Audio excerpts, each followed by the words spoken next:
Home prices in Tulsa are up more than 7% over last year. You may be looking to sell and get into a new home. I talked with the Better Business Bureau and found out what you need to do first. It's this morning's BBB Buyer Beware Alert.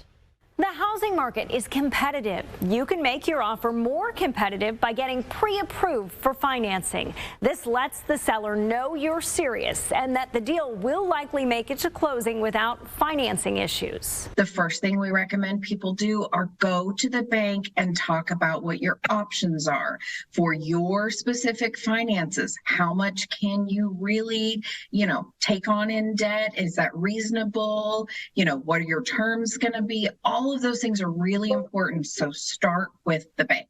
Your lender is the one who's going to be actually issuing the loan. The broker is actually a middleman that comes in between that could take a commission, but they're basically just trying to get you to that lender. Not all brokers charge fees, but most do. Okay. So just be careful with what you're looking at. The Better Business Bureau says loan officers and brokers can keep some or all of the overages, the difference between the lowest available price and any higher price you agree to. That means you have some wiggle room and you may be able to get a better deal. Okay, so you can negotiate.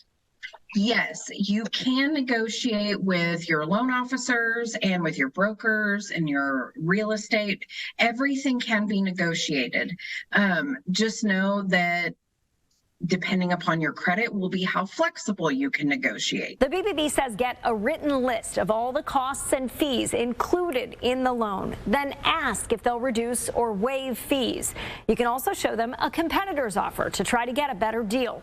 Amy Mitchell warns if you're looking at houses online, you may start getting ads offering great financing deals. Be careful with those targeted ads. You don't know what you're clicking on, especially if you're putting your Social Security information online and sending it to whomever. So be careful with that. Be careful with gimmicks of saying there's no cost up front, things like this. Just be really careful with what you click on and what information you supply online. The Better Business Bureau says get information from several lenders and brokers before you make a decision. Get as much information as possible. Ask about interest rates, loan types, annual percentage rates, down payments, points, mortgage insurance, and fees. This will help you get a better idea of the actual cost of the mortgage.